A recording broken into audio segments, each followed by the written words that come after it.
Hi, I'm DJ. And I'm Carson. This is a 97 Ford F Super Duty. This is a 1970 Ford Mustang Grande. And we're going to take its 460 Ford Big Block And slam it into this. See what happens on this episode of Tools with Tools. Welcome to the first ever episode of Tools with Tools. On this channel, we're going to be doing do-it-yourself projects that range anywhere from the basics of how to properly jumpstart a car to swapping engines into vehicles they don't belong in. In this series, we aren't only working on cars, we're working on trucks, trailers, motorcycles, sailboats, and any other do-it-yourself projects that may help you, the viewer, learn something or help you with one of the projects that you're working on. That's enough about the show. Let's talk about this episode. I've been on the hunt for a Ford 460 Big Block for quite a while for a future project I have in mind. I hit up my local classifieds and found this super clapped out Super Duty. I contacted the seller and arranged the purchase of only the engine, transmission, and cab for $800, but there's a catch. What's going on here, DJ?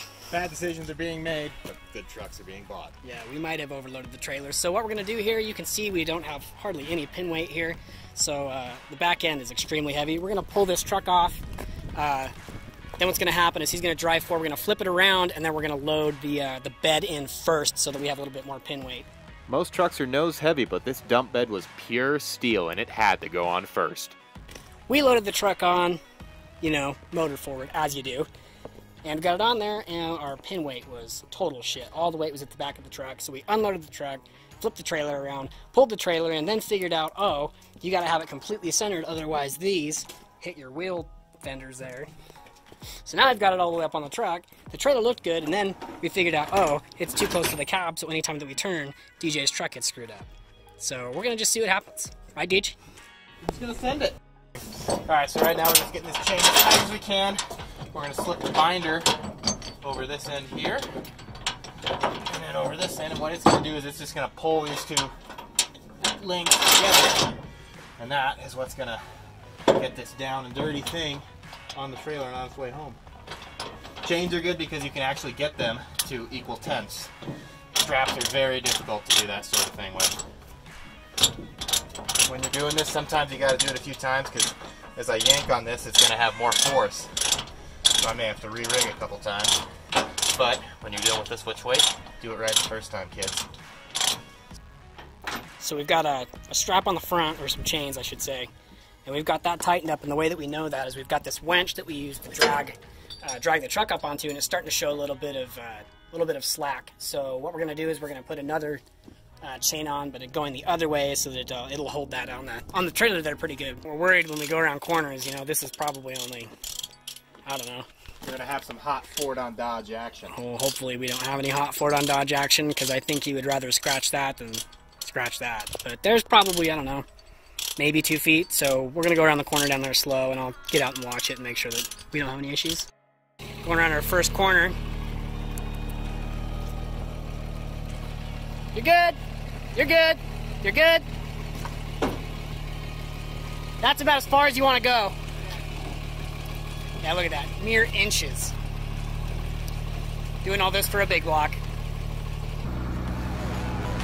Even though this old landscaping truck was a lot heavier than expected, our loading made for a smooth ride home.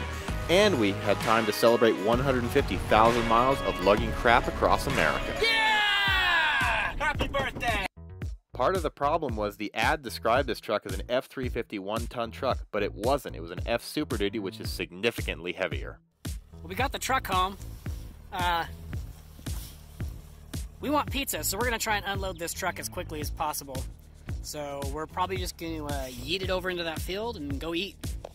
We were told this engine had a rod knock. Before we shoved this Ford next to the barn to be neglected, we wanted to see just how bad it was. We decided to pour some gas down the intake and see if she would run. Let's let that evaporate for a little bit. Just a little bit. It's fine. Oh yeah, I got some down the intake though. Okay, so that's good. DJ. Yeah? Knock knock. Who's there? Cylinder number 7.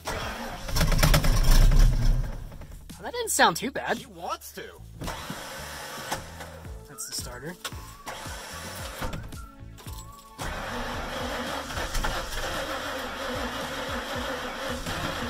Come on, girl.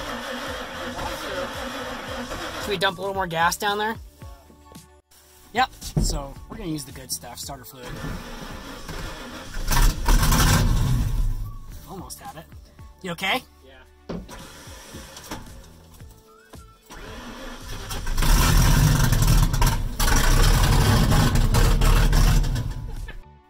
So we got the thing to turn over a little bit, and it has 2 tanks. It's not gonna work. We figured out that the fuel pump on the front tank isn't running when you turn the engine on, so we're gonna try putting some gas in the back tank. I can kind of figure that it's empty just by giving it the old knockaroo. So we're gonna try and put some gas in this thing and see if we can get it to pull it up into the intake and see if it's got an actual rod knock. We're gonna use this little guy, try to get some fuel down in there. We're hoping that it works.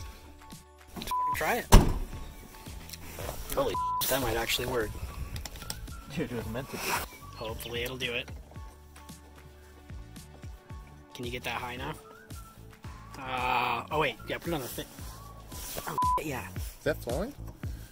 Yeah, onto the ground. Maybe make this fill neck a little bit longer so that you don't have to put a piece of pipe in there and then get this freaking thing in there to take a gut. What if you run out of gas? What if? Ready?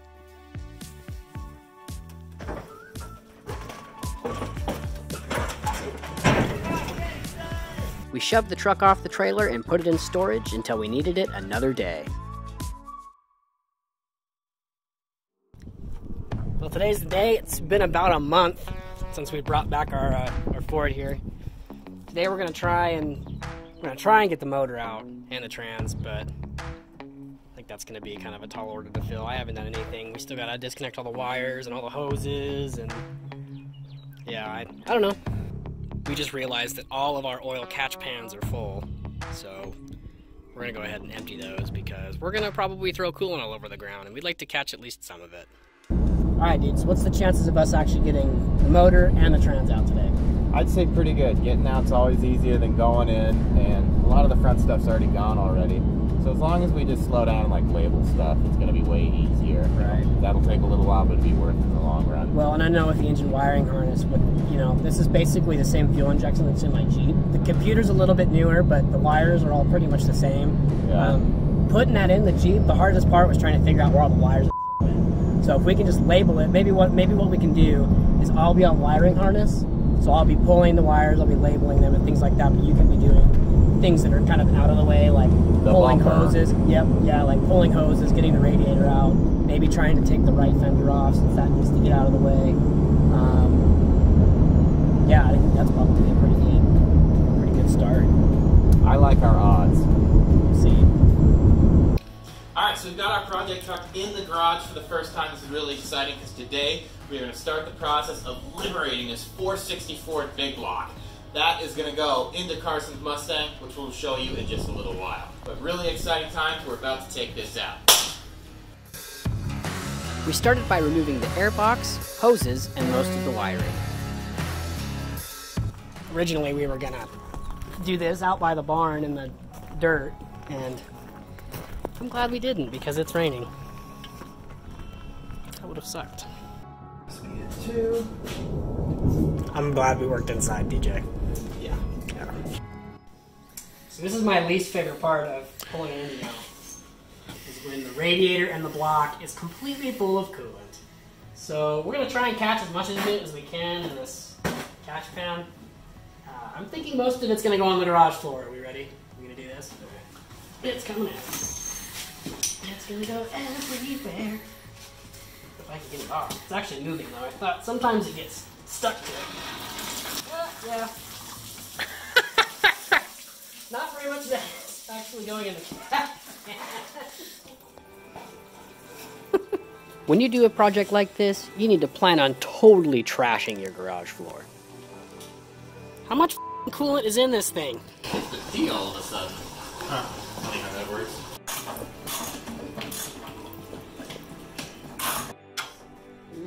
Making progress. Almost got this front part out. There goes the radiator. Oh, look at that big block. I'm not going to label this. You're not going to label it? What is it? Oops. I don't know. I feel like I just broke something though. We just about got the compressor out. Not the compressor. Scratch that. We just about got the condenser out. Why'd you say condenser that way? I don't know. Once we get the condenser out, we can take this piece out. And once we take this piece out, then we can get to the front of the block. Dude, I think for the most part, after this, all it's going to be is just like, you know, these random hoses that like go to the heater core and then the throttle cable and just all those little bits and bobs. And after that, I think this thing's going to go whoop. Yeah! I always get excited when the radiator and the condenser come out because that's the first good look we get at the front side of the engine. Yeah, but this old Ford wasn't quite ready to give up her secrets. Pins. I'm going to kick it. Yep. There, pull it out. Woo! There's one, it's just a ground. Violence! There's just a grounding strap on the bottom there, looks like. Yep, you want to just break it? Sorry. Oh, it just came off. Oh, self-release. We're good. I don't think I'm going to label this. We did it!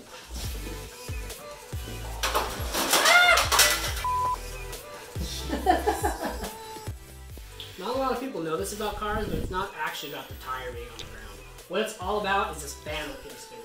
It's like an airplane. The faster it spins, the faster it goes forward.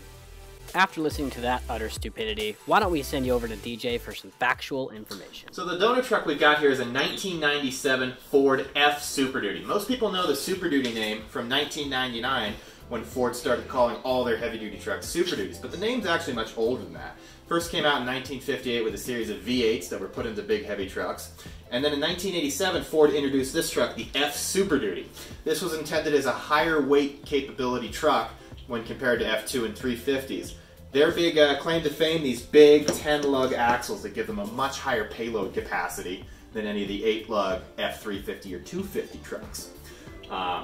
These all came stock as two-wheel drive. Ford never made these as four-wheel drive. If you ever see one, they were converted by someone like Marmon Harrington or Quigley, and finding parts for those is really, really hard because like finding a 10-lug rotor for this, unobtaining it.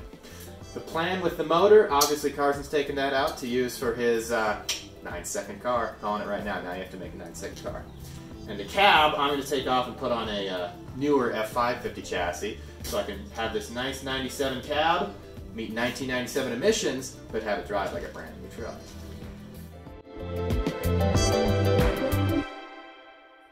So we're about to yank this thing out. All that we have left to do really is we just got to take a couple wires off. We got to take some hoses off, you know, like the ones that go to the heater core. We're going to go ahead and pull those out. What else? Throttle cable, just look at that. We still have some wires, like the throttle position sensor needs to come out. The whole plan here is DJ is going to keep the cab of the truck for another project that he's got. So he also wants to keep things like the wiring harness for the turn signals and the headlights and all that kind of thing.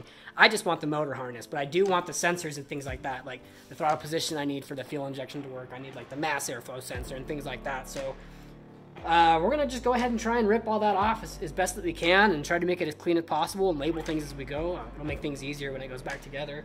But we're making some pretty good time. So while DJ's finishing up the stuff up in the front to take the engine out, I'm going to start in here in the cab. I'm going to start working on removing our shift lever and the shift boot because that's got to come out for the trans to come out also.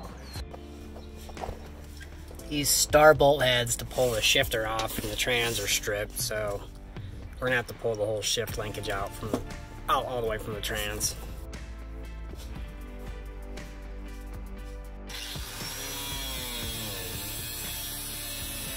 In order to get to some of the bolts that were holding the shift linkage in, I had to cut part of the transmission tunnel out to get to them. Sometimes when things aren't going your way, you gotta pull out the wheel of death.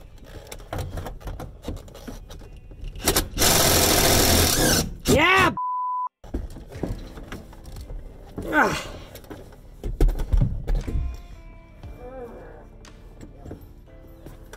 Winning! So we're under the car now, or the truck, I should say.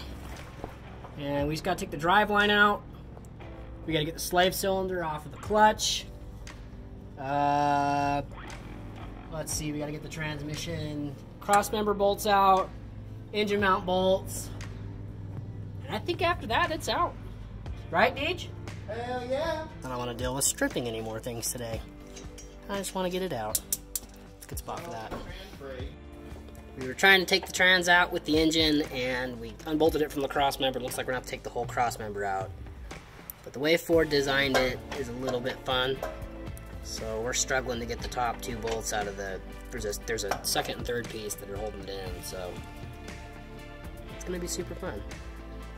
It's gonna take a while. Why don't we cut like another foot off the exhaust? Okay.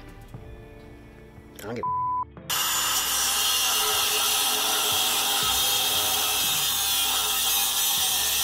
Okay, so after about 20 minutes of swearing and banging and bashing, we finally got the stringers that are extras for the transmission crossmember out. So we can finally take the stupid crossmember out and hopefully get the right angle to get this thing out, and it's still pissing antifreeze.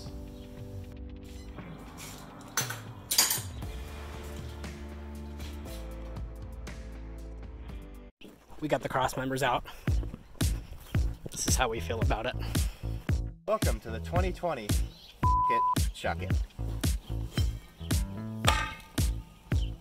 You hit the fence. I'm happy with that. After some cataloging of parts, it was time to get back to work. Alright, let's go pull the engine out. This is stupid. This is stupid. Alright, so we've got driveline. Well, the driveline's not out, but the bolts are done. We've got the engine mount out. We got the clutch slave cylinders out.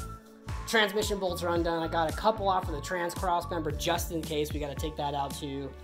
I think we're ready to yank this thing out. I think we're there. There's probably going to be some random wires and stuff that are still connected. But the question is, what's stronger? Random wires or the engine hoist from Harbor Freight? Probably gonna rip that off. All right, here it is. The 460. It's about to come out.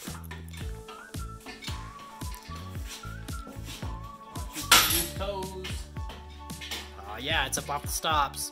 This intake manifold, the second piece is a little bit too tall, so what's happening is when it comes up off the mount, it's bottoming out into the firewall right here. So there's 4 bolts to take this off. We're just gonna pull it off, and hopefully that can give us a little bit more up, that we can come up and out with it. So we'll see if this works. Intake manifold is off. We're hoping that we have the clearance now to get this out of here so we can start drinking beer heavily.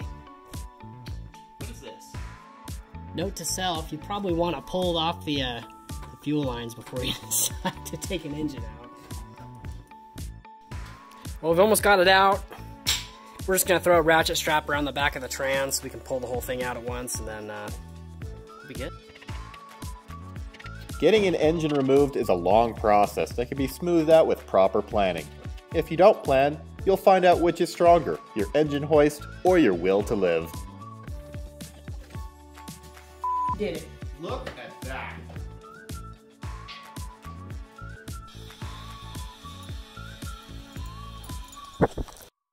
Alright, so since we took the engine out of it, we also took the brakes out of this thing, and the parking brake was actually a transmission brake. So this truck has no brakes.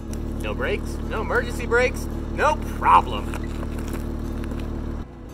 We were able to get the truck moved over to its final resting place, but the truck definitely had some feelings about that. By the end of the day, we were too lazy to remove this drive shaft, so we just let it do its thing for the whole 300 yards it had to travel to storage. We may have f***ed up this drive shaft just a little bit. It's probably just separated. That's probably fine. Row, row, row your Ford gently down the stream. Merrily, merrily, merrily, merrily, life is but a nightmare. Alright, so that's a wrap for today. Got the engine and the transmission out. That engine will be on a future episode of Tools with Tools. We'll show you how to rebuild that. That engine had a knock, knock, knock like a Mormon missionary on your door, so that obviously needs some attention. Tomorrow, we're going to work on getting this ready for transport. Take the fender off, take all these accessories out. That way we can load it up onto the trailer, take it to the guy we bought it from, because we only bought the cab and the motor. He wants the rest of it. So tomorrow, we'll get that transported and get it all cut up.